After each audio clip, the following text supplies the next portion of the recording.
ambitions. This is the part 1 series of Macbeth, so stay tuned for more videos to come. In this video, we'll be going over Macbeth's themes, tone, and overall summary. Basically, everything you need to know for your exams. So, the themes. The first major theme in this poem, sorry, my bad, in this literature, is the corrupting power of ambition. Both Macbeth and Lady Macbeth allow their ambition to eclipse their morality, while Macbeth's ambition turns into tyranny and paranoia. The Lady Macbeth's drives leads to her physiological destruction. What an amazing word, ambition! So, the meaning of ambition, lovely word by the way. The meaning of ambition is a strong desire to achieve something, accompanied by the motivation to strive for it. So this can mean determination to gain success, fame, wealth, anything. Okay? And but these people have a corrupted ambition. Okay, so they use their ambition in their negative way, such as tyranny and paranoia and psychological destruction. Another theme is guilt and the cosigns. So imaged heavily through blood guilt flags. The protagonist, Macbeth, guilt manifests as hallucination, while Lady Macbeth is driven into instant psychological weight of her crimes. Appearance versus reality. The play's atmosphere is built on deception, where outward facades masks true moral decay. Characters use masks of loyalty to hide treason, summarized by the phrase, fair is fool is fair. Notice that this is in quotation marks because it is directly from the actual play. Another theme that is broadly recognized in this play is the supernatural. Okay, supernatural powers. The witches and their prophecies act as catalysts for their tragedy, blurring the lines between destiny and free will. They manipulate Macbeth by feeding him into his worst desires, manhood and gender roles. The play constantly questions the definition of manhood. Both Macbeth and Lady Macbeth weaponize gender, initiating equality masculine with ruthless violence, while subverting traditional views of female gentleness. Okay, let's go over the tone. So, always remember, in poetry or literature, the tone is the poet or author's attitude. So, overall, the tone is omnibus and foreboding. Subtones are supernatural dread. So, as we know, there's a lot of supernatural powers. Supernatural means something that's not very real. Okay, it's fantasy, made up. The play opens with thunder, lightning, and witches. Instantly sets the setting as a sinister supernatural mood. Lingering doom. Lingering means waiting, or it's there but it hasn't come out yet. A persistent sense of inevitable tragedy hangs over every scene after the initial prophecies are delivered. The next is pervasive darkness. Most of the critical action takes place at night or in foggy, murky settings, amplifying the feeling of hidden danger. Intense and catastrophic psychologically confinement. The mood shifts inwards as Macbeth and Lady Macbeth become trapped inside their own guilt paranoid minds. So the word psychological, if I haven't mentioned before, psychological means everything dealing with mental health, okay?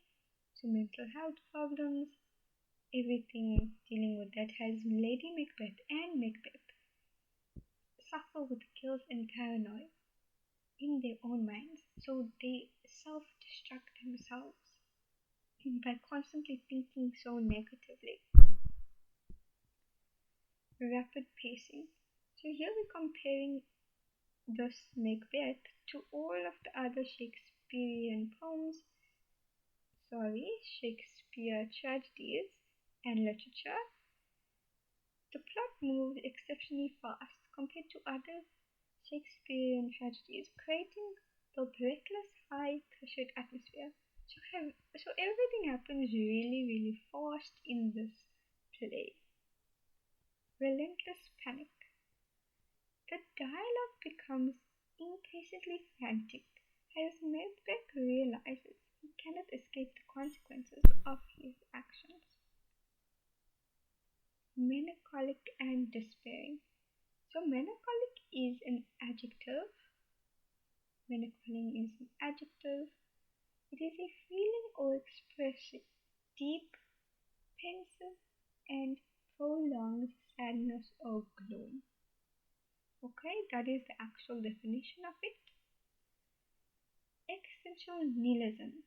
So, there are four types of nihilism, and existential nihilism is one of the four. Existential nihilism is a belief that life has no meaning or no purpose or no value to it. So, as the play nears its end, the tone shifts from frantic ambition to profound and hopeless emptiness. For Fruitly of Power, Macbeth's famous tomorrow and tomorrow and tomorrow speech captures the bleak, cynical view of life as utterly meaningless. Notice once again that this is a quote from the actual play. Tragic desolation. The final act feels hollow and exhausted, reflecting a world stripped of joy, sleep, and purpose by violence. Overall summary. Okay. Macbeth is a fast-paced tragedy that tracks the rapid rise and violence fall of a Scottish general who surrenders to ambition. Such a lovely word here, am I right? Commits recklessly and descends into murderous paranoia to protect his stolen throne.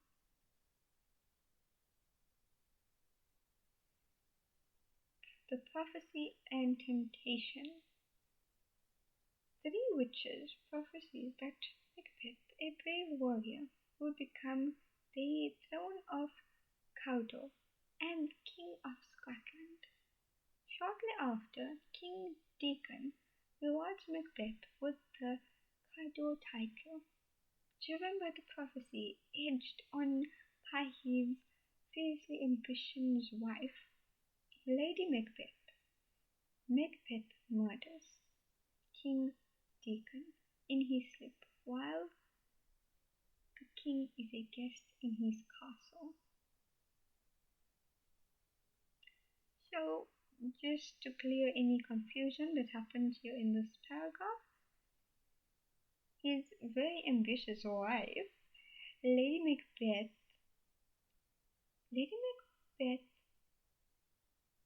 is very persistent. So she persuades Macbeth to kill King Deacon and snatch the throne. But after doing this deed, Lady Macbeth and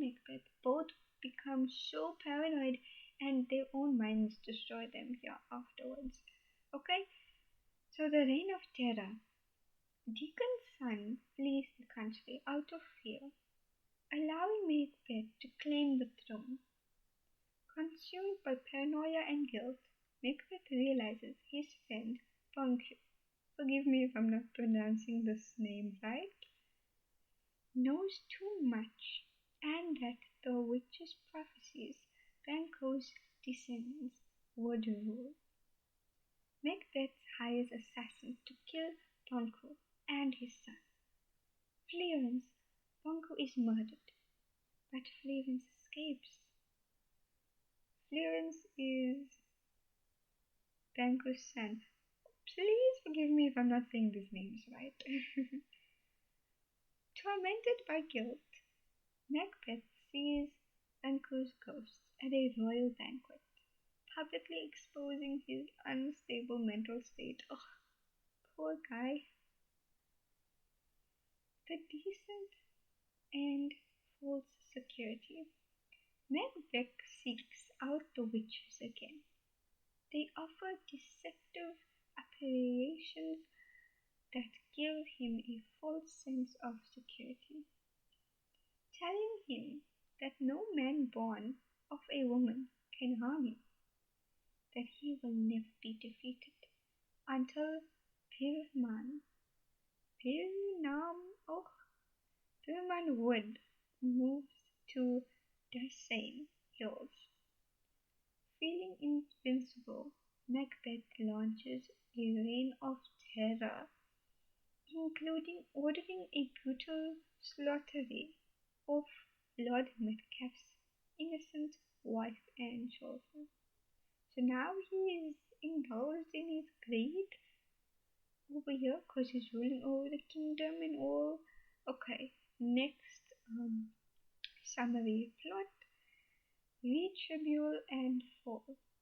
Meanwhile, Lady Macbeth is completely broken by guilt, famously sleepwalking and trying to wash imaginary blood from her hands before ultimately taking her own life. Malcolm, Dacon's rightful heir, and Metcalfe raise an army in England to overthrow the tyrant. The English soldiers disguise their numbers by cutting down branches from Brenham's Wood and carrying them as they march on Macbeth's castle, fulfilling the first prophecy the witches had said. Macbeth confronts Macbeth on the battlefield.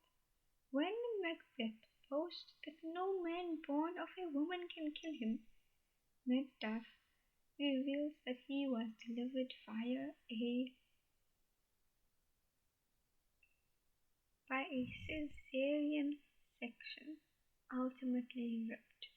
So now here is basically going back onto the prophecy that the witches had previously stated. Macbeth kills and beheads Macbeth, and Malcolm is rightfully crowned King of Scotland, restoring order to the realm. Wow, Macbeth, the story is so violent. Okay, anyways, thank you so much for watching. Please stay tuned for the next videos to come. This is only part 1. Thank you. Please like and subscribe.